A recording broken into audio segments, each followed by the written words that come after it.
Bueno, muy buenos días para todos. Damos inicio al seminario web número 25 sobre recomendaciones de protección radiológica personalizadas para pacientes de cáncer de tiroides a cargo de Eric Mora Ramírez de Costa Rica, a quien agradecemos por acompañarnos en este nuevo seminario. El objetivo es mostrar la importancia de personalizar las recomendaciones que se dan a los pacientes tratados por cáncer de tiroides una vez regresan a sus hogares. Así que es un tema pues de mucha importancia. Vamos a dar algunos anuncios antes. La sesión está siendo grabada y el link estará luego disponible para que lo vean en diferido. Más adelante les compartimos por el chat el lugar en donde se encuentran este y todos los otros eventos que se han ido grabando. Esta presentación tendrá una duración aproximada de 1 hora contando el tiempo de las preguntas. Está inhabilitada la opción de activar sus micrófonos para evitar interrupciones durante la presentación, por lo que los comentarios y las preguntas que tengan se deben hacer a través del chat. Preseleccionaremos algunas de ellas y las expondremos al final para que sean resueltas por Eric. Saludamos al ingeniero Eduardo Medina Gironcini, quien gracias a su iniciativa se vienen desarrollando los seminarios web con la participación de destacados especialistas. Eduardo es ingeniero químico, especialista en protección radiológica y seguridad nuclear de la Universidad de Buenos Aires. Es especialista en protección radiológica de la Universidad Nacional de Ingeniería en Lima, especialista con más de 30 años de experiencia y misiones del organismo en América Latina, exdirector del Centro Superior de Estudios Nucleares del IPEN, presidente de la Red Latinoamericana de Protección Radiológica en Medicina, miembro de la Comisión Gestora de la Red del Foro, expresidente de la Red Latinoamericana para la Educación en Tecnología Nuclear LANEN, fundador y expresidente de la Federación de Radioprotección de América Latina y el Caribe. Ahorita tenés algún anuncio sobre eso. Eh, y desde hace 25 años dedicado a la divulgación de temas de protección radiológica de afines. Hola Eduardo. Gracias, Pablo. Hola amigos, buenos días, buenas tardes para algunos. Primero agradecer a Eric por su exposición el día de hoy, la que nos va a dar, y también a Pablo, con quien venimos trabajando ya desde hace más de 2 años en todos los seminarios web. Yo voy a hacer una introducción al tema porque quería comentarles acerca de lo que significa la Red Latinoamericana de Protección Radiológica y Medicina. Esta red que ha sido creada recientemente tiene objetivos bien claros respecto al mejoramiento de las condiciones de protección radiológica en todas las instalaciones médicas y surge como una necesidad debido a que ya existe o ya existía el llamado de moda a la acción, que fue, como ustedes bien saben, fue establecido el año 2012 en una conferencia internacional donde participaron especialistas de todo el mundo, y no solamente ellos, sino también empresas y todas las personas que estaban involucradas en los temas de protección radiológica en medicina.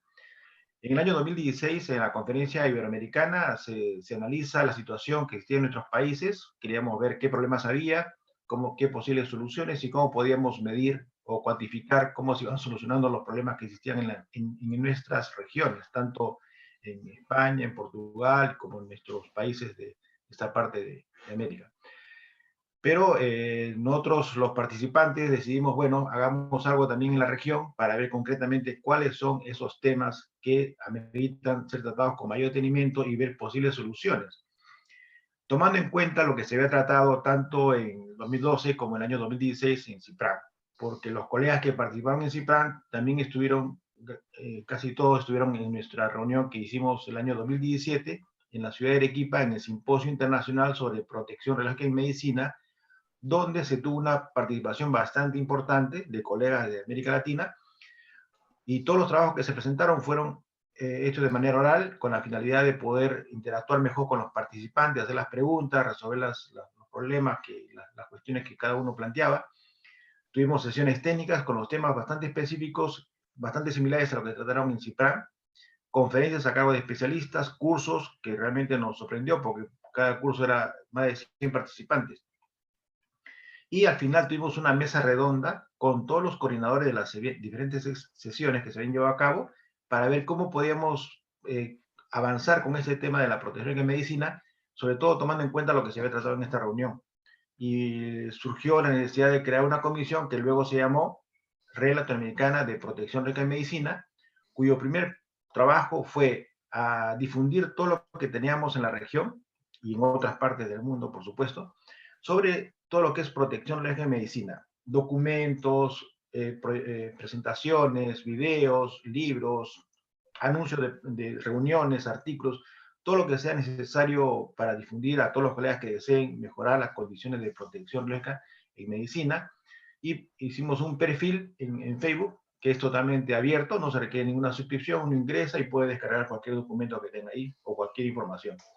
Y esto está permanentemente actualizado. Después, otra de las cosas que nos interesó muchísimo y en la cual yo quiero agradecer a Pablo Giraldo porque él nos ayudó en su oportunidad en mayo del 2018. Hicimos la primera videoconferencia cuando la situación era bastante diferente a la que existe ahora, donde era más difícil acceder a una videoconferencia o hacer una videoconferencia.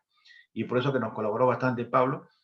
Y desde Medellín, yo estoy en Lima, hicimos estas reuniones invitando a colegas de todo, bueno, gran parte son de América Latina, como ustedes pueden ver, pero también hay de colegas de otras latitudes, con la finalidad de difundir los temas de protección radiológica en medicina, diferentes aspectos, y esto lo venimos haciendo periódicamente, esta conferencia, la número 25, este seminario web, y seguiremos haciendo, tratando estos temas, como también otros relacionados o vinculados con, los que, con nuestra temática.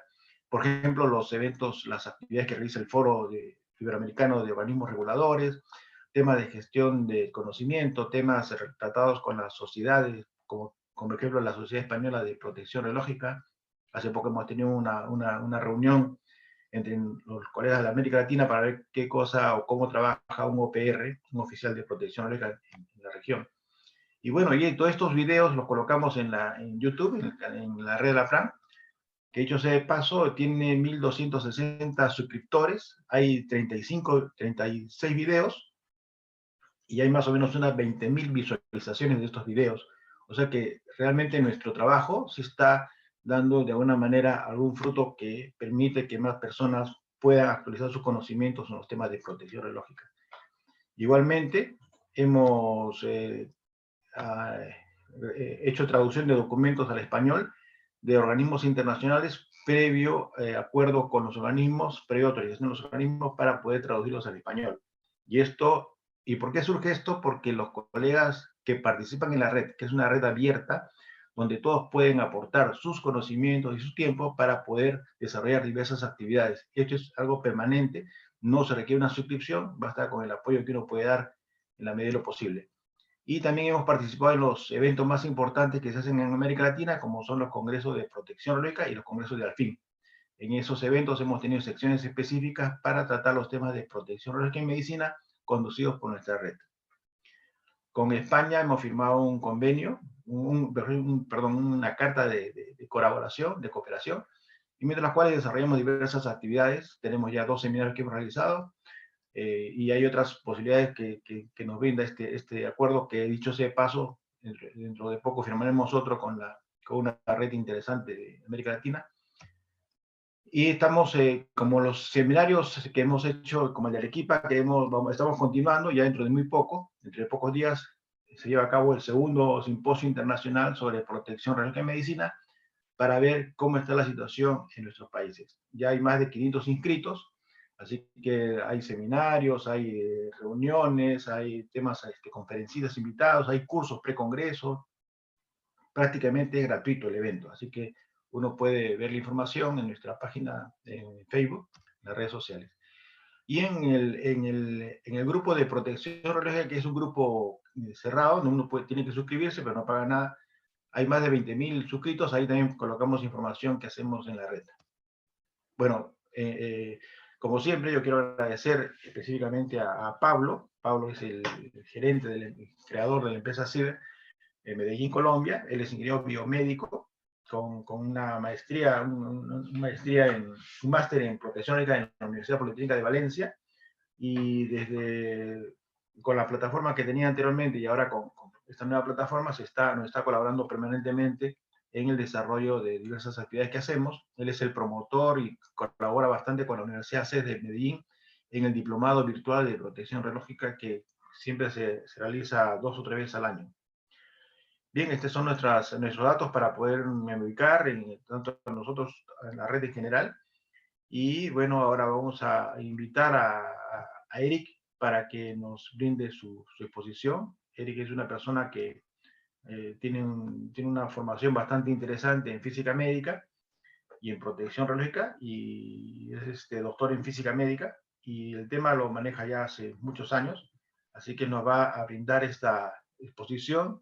Como saben, al final de esta ustedes pueden ir durante el transcurso de la conferencia, pueden ir haciendo sus preguntas a través del chat. Así que, Eric, muchas gracias por tu participación en esta reunión, así que te invito a continuar con tu conferencia. Muchas gracias, Eduardo, y muchas gracias a Pablo por la invitación. Voy a comenzar a compartir la pantalla.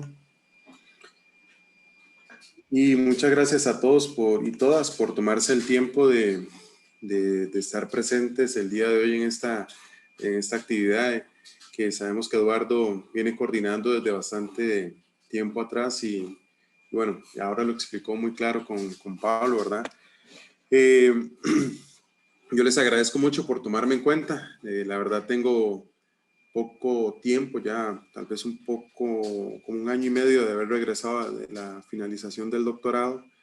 Y bueno, este trabajo que les voy a presentar el día de hoy fue una de las motivaciones más grandes en las cuales estuve trabajando cuando estuve ligado a un servicio clínico en medicina nuclear.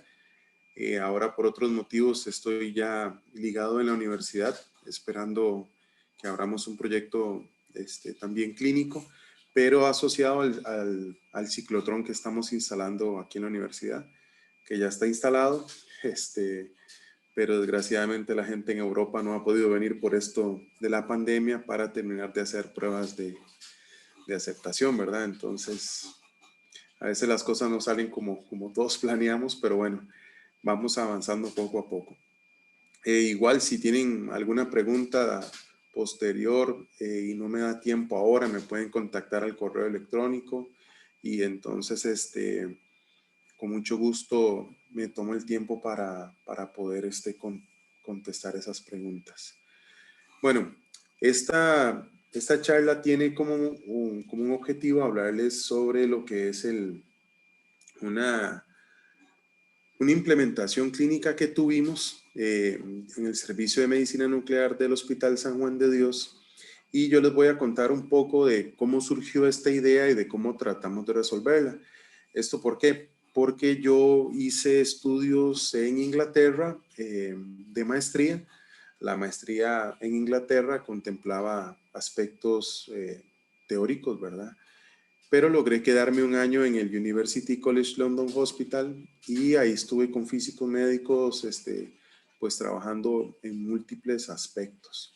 Sin embargo, en ese hospital no se hacía mucho trabajo en cáncer de tiroides, sino que en Inglaterra ellos pueden dirigir los pacientes dependiendo de una especialidad que tenga cada servicio de medicina nuclear. Entonces, en el que estaba yo, hacían mucha cardiología, muchos gamas óseos y hacían algunos tratamientos de MIBG para niños y también hacían mucho PET. Pero tratamientos de cáncer de tiroides e hipertiroidismo, dijéramos que ellos no se focalizaban. Entonces, cuando yo llegué a Costa Rica, ya en el año 2007, lo primero que me preguntaron mis jefes, los médicos nucleares, era sobre cómo hacían en Inglaterra para dar algunos tratamientos. Yo sí tuve la experiencia de ver en uno de los hospitales cómo se daban esos tratamientos y conocía la reglamentación y algunas otras indicaciones que se le daban a los pacientes. Pero cuando yo llegué a Costa Rica, las cosas eran bastante diferentes, ¿sí? Primero que todo, las indicaciones que se daban eran de carácter verbal. Entonces siempre la daban los médicos nucleares antes de dar el tratamiento, ¿verdad? Antes de dar la cápsula de yodo. Y era muy interesante porque las recomendaciones podían diferir de un médico a médico, podían diferir de paciente a paciente. A veces, mientras el médico daba una indicación, una recomendación, el paciente podía preguntar una cosa y entonces podía cambiarla un poquito.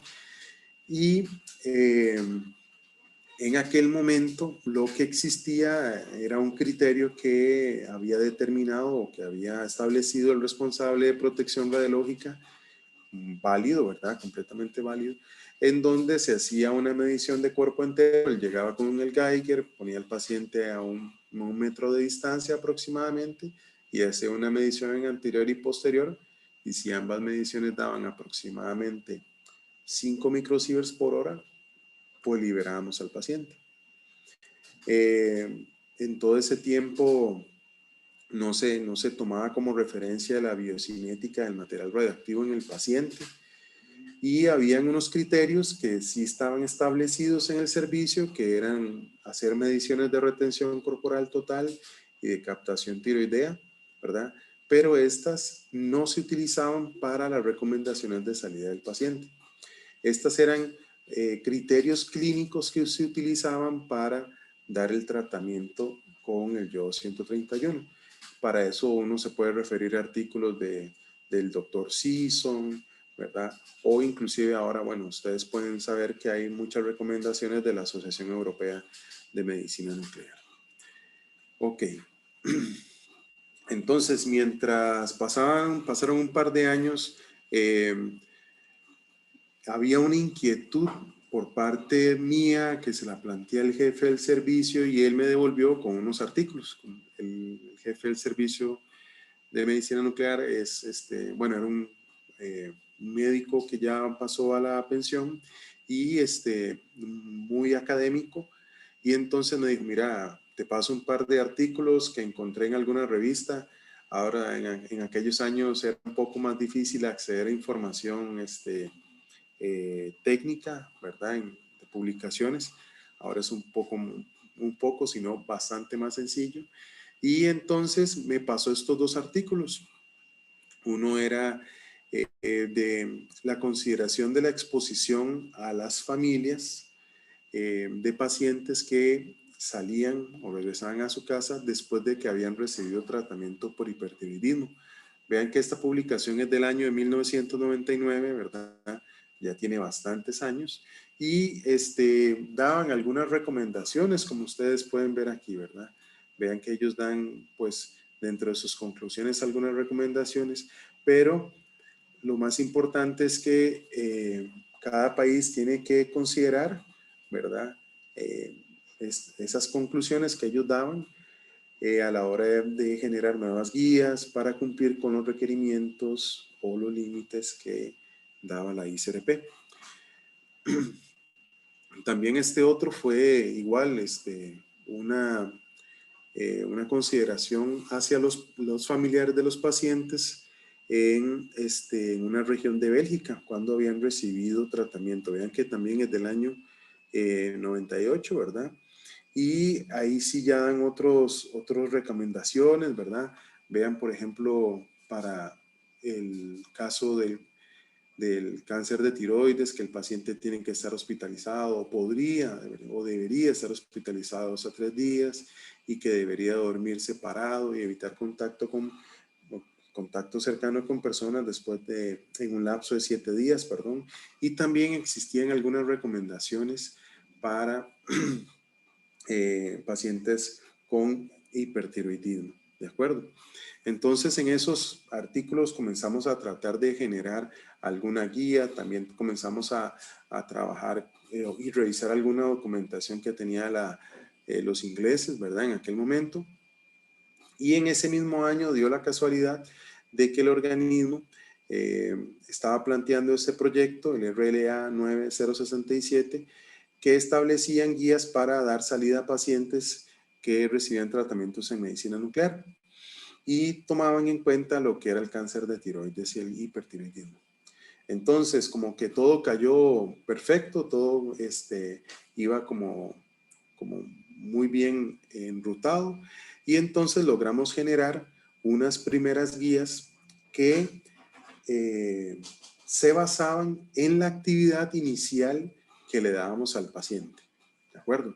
No consideramos nada de la biocinética, sino lo único que considerábamos era la actividad inicial del material radioactivo que le damos al paciente. Y yo supongo que muchos de ustedes conocen esta guía, ¿verdad? Esta guía la pueden bajar, ¿verdad? Sin ningún problema de la documentación del Organismo Internacional de Energía Atómica, y vean que da indicaciones como para el tiempo que se tiene que ausentar al trabajo, tiempo de dormir aparte con restricciones hacia la pareja y restricciones para contacto cercano con niños en diferentes rangos. Vienen algo para hipertiroidismo y para cáncer de tiroides. Para el cáncer de tiroides, si vemos aquí, vean que interesantemente, ellos indican que el primer valor de estos, ¿verdad? Estos números que están acá, es para pacientes que vienen por un seguimiento. Eso quiere decir que son pacientes que ya recibieron una ablación, eso quiere decir que de una u otra forma ya recibieron una primera dosis de yodo 131 y después vienen por otros tratamientos, por una recidiva local o por una metástasis en alguna otra parte como pulmón o hueso, ¿verdad? Y vean que claramente dicen que el segundo valor es para pacientes con ablación. Entonces a mí me comenzó a llamar la atención de que los pacientes que venían para una primera dosis tenían los números o las recomendaciones mucho más altas que los pacientes que venían por un seguimiento. Me llamaba la atención porque los pacientes que vienen por un seguimiento, en muchas ocasiones son pacientes que vienen con lesiones metastásicas y generalmente eso hace que el yodo se retenga un poco más. Entonces, basados en esas indicaciones, vean que nosotros generamos un documento en Word, insertamos una tablita en Excel y entonces pusimos algunas funciones lógicas y entonces en función de la actividad administrada ya podíamos designar los días y los diferentes criterios que nosotros teníamos. Algunos de estos criterios inclusive nosotros los sacamos, por ejemplo, para, no sé, por ejemplo, si era entretenimiento, ven, como este punto, evitar sitios de entretenimiento, salas de cine, tal vez en el documento de lo ya no venía, pero nosotros tratamos de generar ahí como una recomendación que estuviera entre lo que era evitar el trabajo y tal vez el contacto con niños mayores de 11 años. Entonces, dijéramos que nosotros creamos ese valor. Ya para el año 2013, la jefatura de endocrinología del hospital, que eran los responsables de generar, bueno, aquí en Costa Rica, cada vez que usted recibe o tiene que estar en el hospital, los médicos a cargo del tratamiento, los médicos a cargo del paciente, ellos tienen que generar lo que se llama una incapacidad. Esa incapacidad le permite a usted que pueda ir donde su patrono y entonces su patrono por esos días de incapacidad le haga un pago reducido del salario, pero tiene que haber una constancia médica. Y entonces los encargados de hacer eso eran los médicos de endocrinología y entonces se preocupaban por los tiempos que nosotros estábamos dando porque algunos pensaban que tal vez no eran muy acordes a la realidad que tal vez tenía el paciente o les parecían que eran a veces demasiado extensos. Entonces, comenzamos a trabajar con otro colega que, bueno, él ahora acaba de terminar su doctorado en Alemania y él estaba trabajando en otro hospital y comenzó a ver este documento de los Estados Unidos para ver, casualmente vea lo que es liberación de pacientes, ¿verdad? Cuando habían sido administrados con algún tipo de material radioactivo. Entonces él comenzó a explorar esto inicialmente por el hipertiroidismo, porque en el hospital donde él estaba trataban muchos pacientes por hipertiroidismo y le llamaba la atención que el aclaramiento que tenía el el yodo de la tiroides era bastante lento, y entonces él quería tratar de ver o medir con certeza cuántos días le podían dar al paciente. Inclusive él le decía a los pacientes, mire, si usted tiene un niño y puede tratar de venir acá, nosotros hacemos una medición, qué sé yo, con un equipo en el Geiger, y entonces medimos a dónde podría estar la cabecita del bebé, y entonces le podemos decir si usted puede o no alzar al bebé, ¿verdad? O por cuánto tiempo eventualmente lo podría alzar. Entonces, generalmente los padres de familia, por lo menos aquí, cuando uno les explica, son bastante conscientes, y entonces muchos entienden este tipo de situaciones y prefieren ir al hospital e invertir un par de horas y entonces estar con la certeza de que la indicación que le da el profesional en el área es la adecuada, como para que no le cause un inconveniente a su niño o a su pareja, eventualmente, ¿verdad? Entonces, ese documento, vean qué interesante, plantea una ecuación, ¿verdad? Donde uno podría calcular una dosis efectiva, ¿verdad? Y entonces depende de varios parámetros, ¿verdad? Que se asocian, por ejemplo, al semiperiodo de vida físico del material radioactivo, que es en este caso el yodo 131, el semiperiodo de vida efectivo del componente extratiroideo, o sea, por ejemplo, puede ser todo el cuerpo entero del componente tiroideo, ¿verdad? Y calculan unas fracciones, ¿verdad? Para la captación extratiroidea y la tiroidea.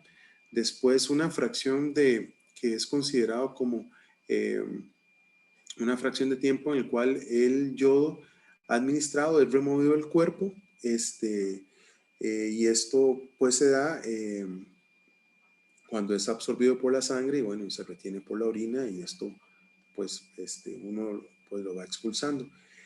Nosotros sabemos por la experiencia clínica que el paciente va a ir expulsando el yodo rápidamente, pero en las primeras 24 horas, básicamente en el cáncer de tiroides se puede expulsar más del 50% del yodo, ¿verdad? Es fácil, entonces uno podría pensar que si el paciente está bien hidratado en su cuarto de aislamiento, en las primeras 8 horas puede haber una gran cantidad de material radioactivo que puede salir.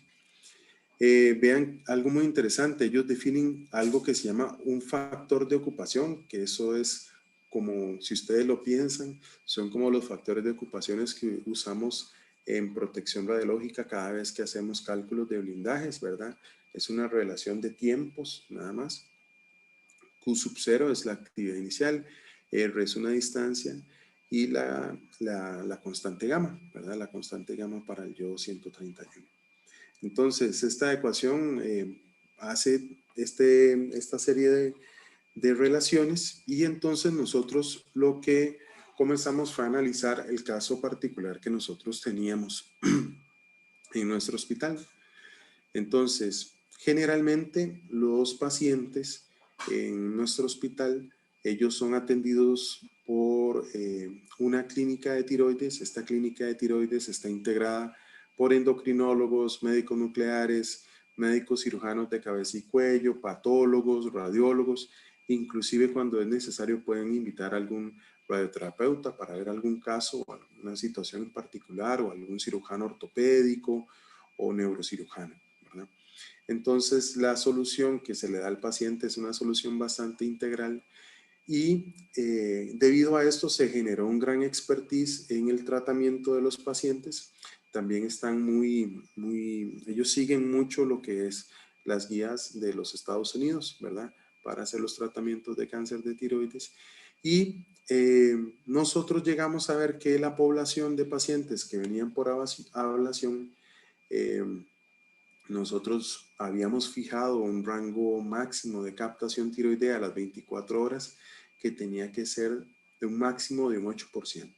Si el paciente tenía más de un 8%, era indicativo que el paciente tenía pues algún ganglio, alguna lesión que tal vez no había sido logrado remover. Esto pasó muy pocas veces en realidad, y esto fue porque simple y sencillamente los cirujanos de cabeza y cuello eran muy buenos, habían sido muy bien entrenados, se transmitía muy bien la información entre unos y otros, y entonces generalmente la captación tiroidea era inferior al 2%. ¿Ok? Sí logramos corroborar que en la gran mayoría de pacientes que venían por recurrencias o metástasis, la captación tiroidea generalmente era inferior al 1%. Y este 1% es, como nosotros sabemos, porque simple y sencillamente el paciente ya tuvo una ablación, entonces se asume que el tejido remanente a nivel de cuello fue removido, ¿verdad? Que el yodo 131 tuvo su objetivo, ¿verdad? De remover al menos ese tejido a nivel de cuello. Entonces, nosotros teníamos estas dos condiciones en estas dos poblaciones. Y entonces nosotros comenzamos a ver que el primer término de la ecuación que nosotros estamos viendo se podía eliminar porque los pacientes pasaban aislados mínimo 48 horas. Entonces ese primer término de la ecuación no lo tomábamos en cuenta y lo que hacíamos era despejar este tiempo que está acá. Este tiempo que está acá nosotros lo podíamos lo podíamos despejar para determinar el tiempo de aislamiento. Entonces vean que ese tiempo de aislamiento ya depende de la fracción de captación extratiroidea, de la tiroidea, de este factor de ocupación, de la distancia, también de los semiperiodos de vida efectivo del componente tiroideo y extratiroideo. Y entonces nosotros dijimos, mira, esto lo podemos tratar de medir. Hay varios factores que pueden ser eventualmente medibles, que pueden ser realizados con la instrumentación nuclear que nosotros tenemos en el servicio. Entonces, nosotros utilizamos, de hecho, un captador de tiroides como similar. De hecho, tenemos un Captus 3000, ¿verdad? Que tiene una sonda de cuello, ¿verdad? Entonces, por ejemplo, en este ejemplo, valga la redundancia, de esta compañía que es de Biodex, ¿verdad? Esto es de Capintec. Vean cómo se coloca el paciente y a una distancia fija nosotros podemos hacer la medición a nivel de cuello, ¿de acuerdo? Si nosotros distanciamos un poco más el paciente y nosotros lo colocamos en una silla sin un respaldar, prácticamente que a 2,5 metros de distancia nosotros podemos medir al paciente en anterior y posterior y entonces podíamos determinar la retención corporal total que se va asociando como el componente extratiroideo.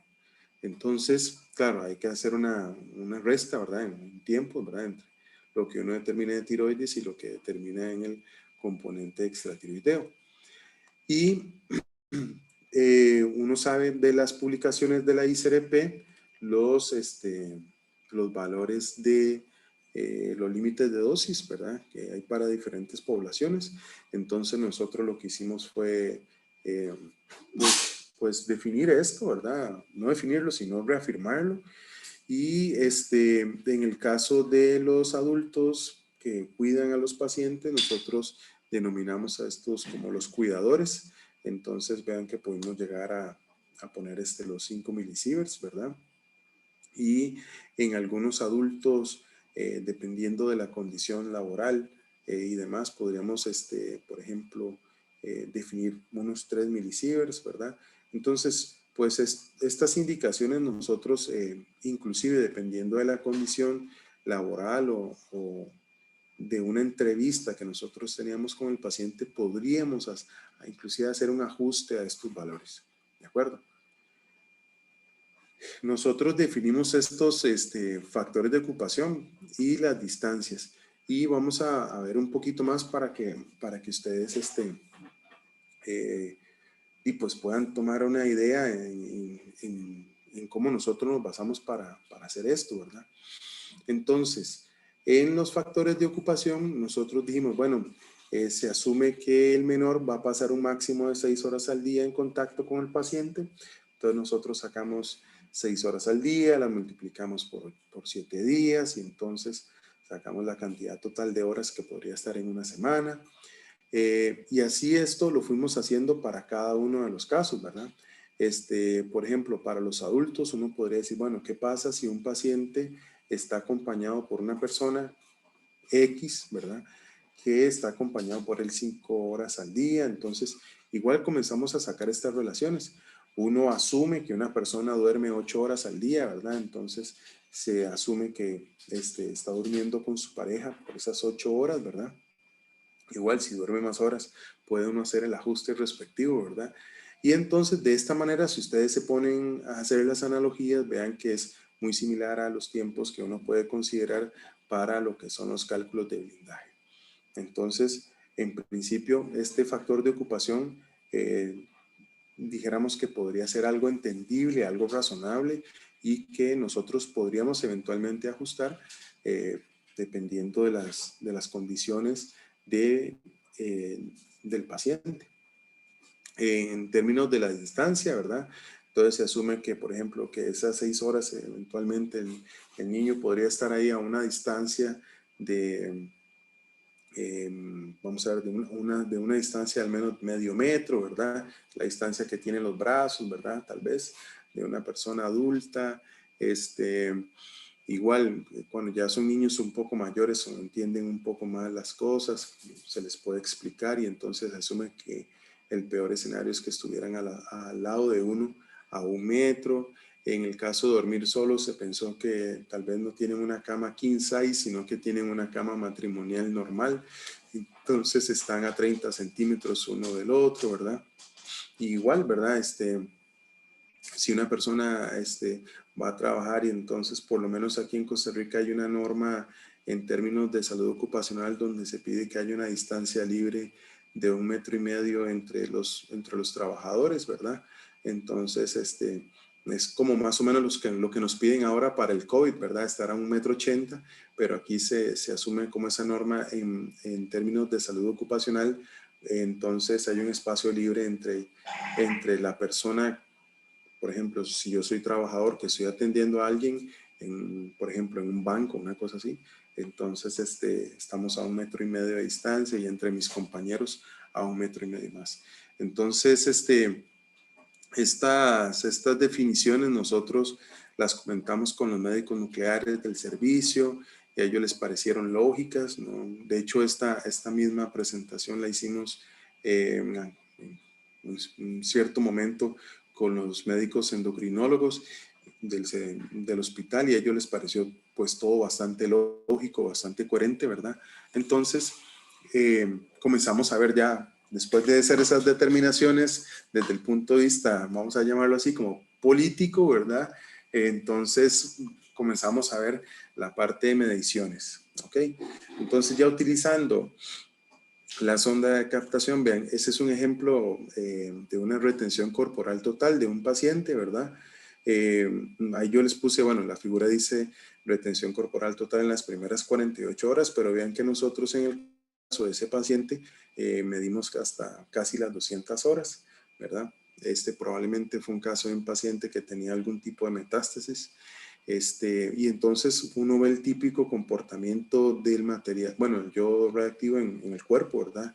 Eso quiere decir que él va aclarando, ¿verdad? O se va excretando vía urinaria y entonces vemos que es como una monoexponencial, ¿de acuerdo? Y entonces nosotros podemos determinar de esta función matemática el factor lambda y de ahí podemos determinar ese semiperiodo de vida del componente extratiroideo. En la parte tiroidea, nosotros comenzamos a ver este documento que generó, de hecho mi compañero Michael Salas está trabajando con el doctor Lassmann y Heribert Heinscheid en Alemania, y entonces en este grupo pues nos llamó mucho la atención siempre y comenzamos a ver cómo ellos podían determinar lo que es el semiperiodo de vida del componente tiroideo. Esto salió pues en una guía, como ustedes saben, del Organismo Internacional de Energía Atómica, de la Asociación Europea de Medicina Nuclear, y vean que ellos tienen diferentes aproximaciones de cómo podría ser la curva de captación, ¿verdad? y en función de la cantidad de puntos que usted tenga de las captaciones tiroideas, ¿verdad? Entonces, vean que ustedes pueden, por ejemplo, voy a volverme, pueden ver las diferentes componentes de la ecuación, ¿verdad? Y entonces, cómo ellas se van relacionando en esta ecuación. Inclusive, si usted tiene, por ejemplo, un único punto de captación, es una aproximación que usted puede tratar de hacer. En algunos casos, ¿verdad? Hay instituciones que no tienen este tipo de equipos, pero tal vez se puede hacer algún tipo de medición con algún Geiger-Müller, ¿verdad? Por lo menos para hacer la medición de cuerpo entero. Algo, bueno, voy a seguir terminando con esto antes de que se me olvide. Y pues bueno, en esta aproximación, de hecho, estas aproximaciones que este grupo del doctor Lassman ha hecho, se han utilizado inclusive para hacer cálculos para el lutecio 177, ¿verdad? Para determinar la dosis a X o Y órgano utilizando un punto tardío de medición. Entonces, si les interesa algún médico nuclear que esté en la audiencia, pues podrían ver algunos de los tratamientos, algunos de los artículos de este grupo. Nosotros en nuestro hospital teníamos dos formas diferentes de tratar a los pacientes con cáncer de tiroides. Unos que eran los que llamábamos los pacientes que venían a una dosimetría simplificada. Eso quiere decir que eran pacientes que generalmente venían simple y sencillamente para una ablación, y entonces nosotros en algunos casos podríamos hacer solo una medición hasta 48 horas, ¿verdad? Y para este caso siempre administrábamos un milicurí, máximo un milicurí de yodo 131, y con ese milicurí no saturábamos la sonda de captación y podíamos hacer las mediciones sin ningún problema.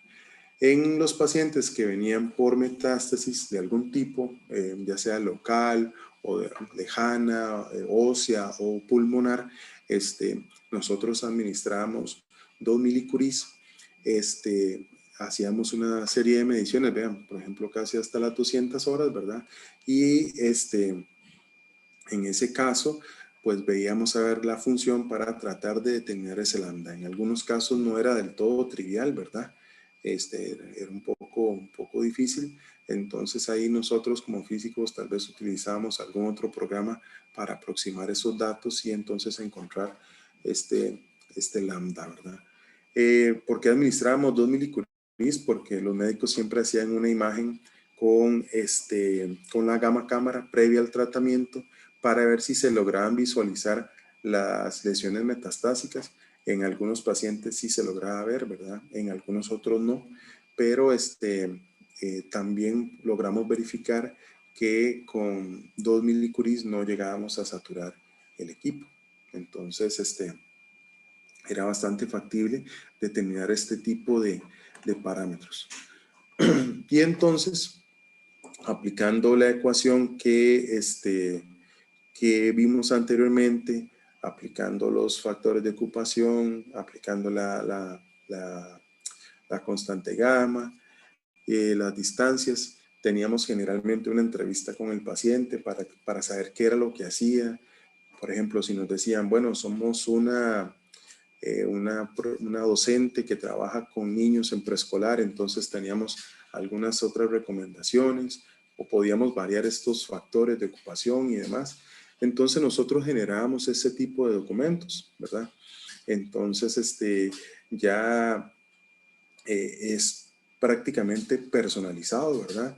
Y en ese caso, nada más déjenme mostrarles un ejemplo de los pacientes que nosotros tuvimos, ¿verdad? Bueno, ahora le comentaba a Pablo y a Eduardo que, bueno, Costa Rica es un país muy pequeño, ¿verdad? Nosotros tenemos una población de 5 millones de personas y por cómo está dividido el sistema de salud público, que es donde llegan la gran mayoría de pacientes, los hospitales clase A son 3 y nos dividimos el país en 3. Entonces a cada uno nos toca un tercio. A veces la proporción en población no es exactamente parecida, pero nuestro servicio trataba aproximadamente unos 70 pacientes por año. Entonces nosotros tomamos esta muestra, ¿verdad?, de pacientes en los cuales implementamos esta metodología y podemos ver que en este caso tuvimos 31 pacientes que recibieron 100 milicuris, 8 y 8 que recibieron 150 o 200 milicuris.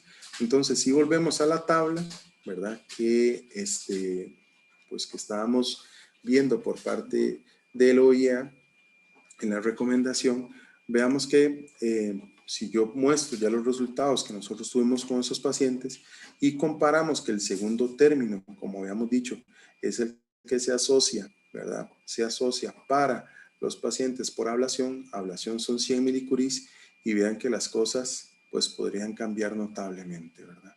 Entonces, en algunos casos son similares, en algunos casos no tanto, ¿verdad? Por ejemplo, vamos a ver, en el tiempo de dormir solos, ¿verdad? Vean que nos recomiendan 20 días, era la recomendación del OIA, a nosotros nos dio en promedio 17, pero vean que hay un máximo que hubo de 27 días y un mínimo de 9, ¿de acuerdo? Entonces, los cambios más importantes se dieron para los pacientes que reciben mayores actividades, ¿sí? Si ustedes se fijan aquí, vean que, por ejemplo, igual para dormir solos, el OIA recomienda 4 días, ¿verdad? Pero pueden haber, nosotros en promedio damos hasta 23 días.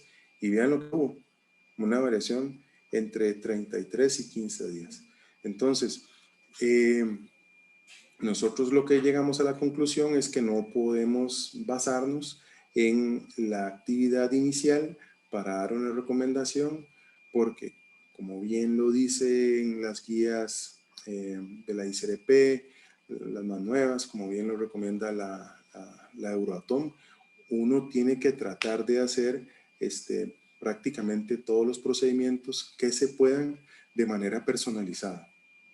Y nosotros creemos que esta es una opción que puede ser personalizada, que se puede llegar a implementar en un servicio de medicina nuclear para dar recomendaciones a los pacientes una vez que se van a la casa. Entonces, las recomendaciones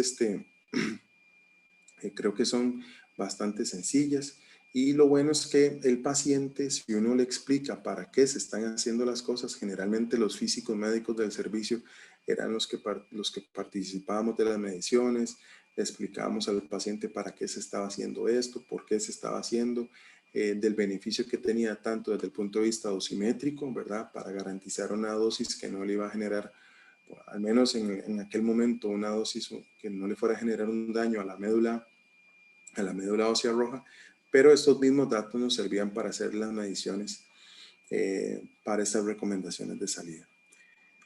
Bueno, entonces yo los dejo con unas imágenes del servicio que estamos tratando de establecer. Ya como les digo, estamos próximos a terminar. Si Dios quiere, ya el próximo año podríamos comenzar a producir material radioactivo. Y si tienen alguna pregunta, quedo a las órdenes de ustedes. Muchas gracias por toda la atención. Eric, muchas gracias a vos, hombre. Si querés, déjala en la diapositiva de tu correo, por favor. Perfecto. Pues porque a veces es bueno que la gente, de pronto, si no tiene preguntas ahora, igual lo haga. pueden, si tienen chance o la oportunidad, pueden escanear el código QR y ahí les sale hasta el número de celular para que me puedan mandar un WhatsApp si quieren. Ah, excelente, Claro. mejor, mucho más directo. Está muy bien. Bueno, pues hasta ahora, Eric, no hay preguntas. Esperemos un minuto. De Sí, pronto, la si verdad que ha alguien estado se... bien clara tu exposición, Eric. Muy Genial, precisa, muy dicho. puntual, bien dirigida. Yo creo que han quedado satisfechos los participantes con tu exposición. Qué dicha. Hemos quedado nosotros. En realidad es bien práctica. Igual, yo les iba a comentar, nosotros en el hospital presentamos esto en el Congreso IPET que se hizo allá en el 2015, creo que fue, ¿verdad? No, ahorita es que yo ando un poco perdido con los tiempos, pero creo que fue el primer IPET que organizó el OIA. Hicimos una presentación de esto, evidentemente con menos pacientes, ¿verdad? Y también logramos hacer una presentación en ese mismo año en el Congreso Europeo. Fue una presentación póster, la hizo también el compañero mío viendo un tratamiento similar para hipertiroidismo, ¿verdad? Entonces, eso lo logramos presentar. Igual yo tengo los abstracts, si quieren se los puedo enviar el que desee, ¿verdad? Entonces, y no sé si por ahí tengo los póster, pero eventualmente también si desean se los podemos compartir. Claro. Sí, está bien. Bueno, no, yo creo que... pregunta Nancy Puerta. Ahora estábamos hablando de Anselmo. Nancy, Sí. la sobrina que está en Argentina. Ah, Excelente, Eric, muchas gracias. Te quería consultar si publicaron una guía ustedes. ¿Se han No, publicado alguna guía? bueno, en realidad lo que publicamos fue para, no me acuerdo cuál era el fin que hiciste ay, Dios mío, en Perú, Eduardo, en el 2000, ¿qué fue? 13, 2000, 14. no, en el Cusco, el 2000, Sí, 2010, en el no, 2000, 12, 10 por pues sí, ahí fue. 2010. Para ese presentamos todo lo que fue el razonamiento que nosotros hacíamos para las dosimetrías de cáncer de tiroides, e inclusive como que presentamos como la primera implementación de las guías de estas guías que les mostré, que fueron despuesito del 2009, esas. Lo que sí tenemos publicado, bueno, es en las memorias del Congreso Europeo, si no me equivoco, fue el 2014, 2015, ahí están los abstracts. Y si no me equivoco, también hubo una publicación que hicimos para un IRPA que hubo en Argentina en el 2015, Eduardo, si no me equivoco. Fue un IRPA. En Argentina el IRPA fue 2018, 2008. No hubo otro después. Ese fue el Sí, mundial. hubo Ese otro. fue el mundial. El regional 2014, fue después, sí. Sí, como en en ese. 2014. Sí, 14. 2014, 2015, ahí presentamos un artículo tratando de resumir estos resultados. Evidentemente, sí consideramos menos pacientes y creo que fueron solo ablaciones, pero bueno, eso es lo que pudimos hacer. Eh, También tratamos de hacer, ahí como un anuncio, ¿verdad? Tratamos de hacer dosimetría para hipertiroidismo. Nos funcionó bastante bien para algunos casos muy seleccionados de pacientes. Hicimos seguimiento como unos 10 pacientes, pero yo ya después me fui a hacer el doctorado y ya no nos dio tiempo de publicar esos resultados. Pero, sí, en aquel momento estuvimos muy activos en labores dosimétricas. Y aquí lo he encontrado en el... Sí, ahí está, en ese tienen que haber en Sí, la sí, parte de medicina nuclear y tiene así que haber es. en la parte de protección radiológica. Creo que son 3 trabajos que presentamos para ese congreso y sí estoy seguro que en el IRPA de Argentina sí presentamos un artículo finalmente. Igual, si Nancy lo quiere, con mucho gusto se lo puedo pasar. Pero yo creo que esta presentación pues resume lo que está escrito, Todo. ¿verdad? Con más datos. Entonces, Sí, aquí están los trabajos, ya los encontré ya. Sí. sí. Entonces, no tengo como algo publicado en un journal pues de más peso, ¿verdad? Desgraciadamente a veces cuando uno está aquí en estos países, publicar en journals internacionales cuesta un poco más, ¿verdad? Por las restricciones económicas a veces. Pero bueno, por lo menos sí estoy seguro que está en el IRPA de que se hizo en Argentina, un resultado inicial. Y en las memorias del Congreso Europeo, igual que se los puedo conseguir y se los envío. Sí. Bueno, Perfecto. creo que por ahí está bien. Muchas gracias, Eric. Perfecto. Muchas gracias, Eduardo. Y Sí, a cada uno de los participantes. vamos a cerrar y antes quería comentarles justo lo que dijiste tú al comienzo, Pablo, de que la próxima semana, el día 26, celebramos 27 años de la Federación de Radioprotección de América Latina y el Caribe y vamos a hacer una pequeña reunión con todos los que deseen participar. Vamos a recordar un poco los inicios de la federación, la interacción que tuvimos en los congresos, la organización de diversos eventos, las relaciones con los colegas de España, el GRIAPRA, una serie de actividades que hemos hecho, trataremos de hacer lo más breve posible, pero lo más concreto en lo que a actividades se refiere que hemos realizado hasta el momento. Así que bueno, eso será el día 26, oportunamente lo vamos a comunicar, vamos a lanzar la información por las redes sociales y van a estar en contacto los que deseen participar. Bueno, muchas gracias Eric, muchas gracias nuevamente Pablo por todo este apoyo que siempre nos brindas. Así que estaremos ya anunciando nuestro próximo seminario en el mes de diciembre. Bueno, muy bien. Un abrazo a todos. Gracias a todos por participar. Hasta luego. Tengan buen día. Nos vemos.